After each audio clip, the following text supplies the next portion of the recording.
Assalamualaikum warahmatullahi wabarakatuh. Bertemu lagi dengan saya di Gini Channel. Pada kesempatan kali ini saya akan membahas tentang cara bercocok tanam dengan metode tumpang gilir. Apa itu tumpang gilir? Sebenarnya tumpang gilir itu hampir mirip dengan tumpang sari ya. Jadi intinya kita menanam dua tanaman dalam satu lahan. Cuman yang membedakan, kalau biasanya kalau tumpang sari hampir berbarengan, menanamnya hampir bersamaan lah. Kita tanam timun, lalu di pinggirnya kita tanam cabai. Ya kalau tumpang gilir, dari bahasanya saja sudah terlihat ya, tumpang gilir. Berarti kita untuk menanam tanaman kedua untuk tujuan menggilir supaya tidak ada jeda menanam lagi. Nah, contoh seperti ini pohon cabai dan pinggirnya timun. Untuk penanaman sih sebenarnya bisa di pinggir juga bisa, mau di tengah bisa. Cuman kalau saya kan kemarin bedengannya kecil sehingga saya tanam di tengah. Nah, kalau untuk teman-teman bisa di pinggir juga ya. Bisa di pinggir kalau besar, kalau ukurannya normal. Nah, bagaimana caranya? Nah, caranya yaitu kita tanam dulu tanaman seperti timun, kacang, atau yang lainnya ya. Nah, setelah tanaman timun memasuki masa generatif atau setengah masa generatifnya, atau hampir habis lah. Nah, lalu kita tanam tanaman yang kedua, mau cabai, mau terong, mau apalah bisa. Cuman kalau kita mau tanam, usahakan daun-daun tanaman timunnya kita pruning ya, karena tujuan untuk sinar matahari supaya masuk ke dalam, supaya si cabenya juga bisa berfotosintesis dengan normal. Walaupun sebenarnya tidak terlalu masuk mungkin karena ternaungi, cuman manfaatnya nanti di saat hujan juga air hujan tidak terlalu masuk ke dalam karena ternaungi daun-daun timun.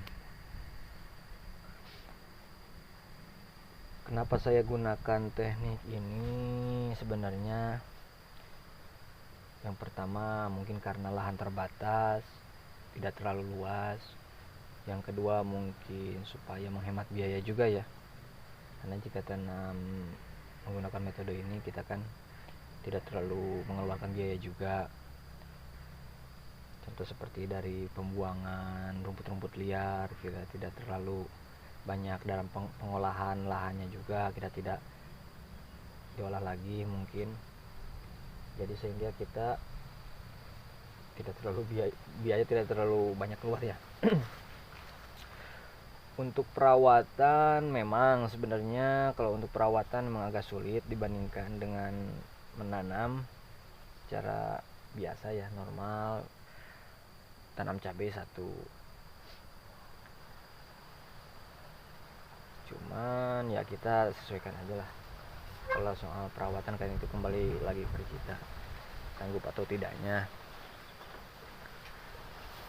Cuman kalau di sini kan saya ya untuk memaksimalkan lahan supaya lahan yang tidak terlalu luas tapi ya hasilnya maksimal. Dan untuk perkembangan kalau kita lihat ya normal, bahkan ada yang sudah pecah cabang juga. Nah, ini normal. Cuman biasanya kalau kita menggunakan teknik ini ya, biasanya memang batangnya tidak terlalu besar mungkin karena sinar matahari tidak terlalu masuk, cuman nanti pohonnya tinggi. Dan kalau untuk pengembangan sih sebenarnya tidak semuanya bagus juga. Kadang-kadang ada juga yang terganggu mungkin karena terlalu rimbun daun timunnya, maka saya wajibkan untuk pruning ya.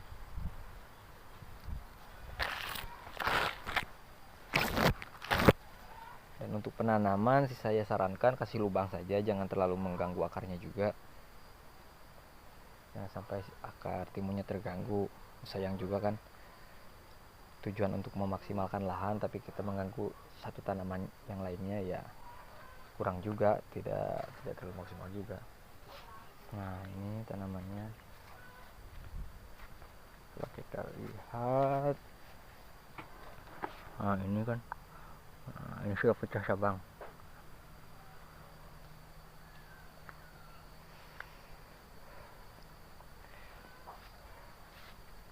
Kalau untuk teman-teman sih sebenarnya teknik ini lumayan lah buat teman-teman yang lahannya kurang luas, kita bisa manfaatkan dan gunakan teknik ini supaya hasilnya lebih maksimal dan biaya tidak terlalu banyak juga ya, tenaga juga tidak terlalu banyak mengeluarkan tenaga, hemat biaya hemat tenaga. Dan untuk perkembangan selanjutnya mungkin saya akan nanti share lagi ya di video yang lain.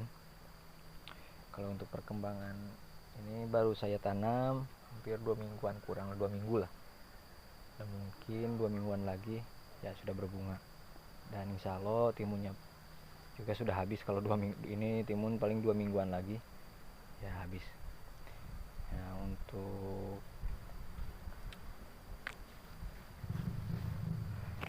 teman-teman, untuk channel ini lebih berkembang ya mohon dukungannya ya, subscribe, like,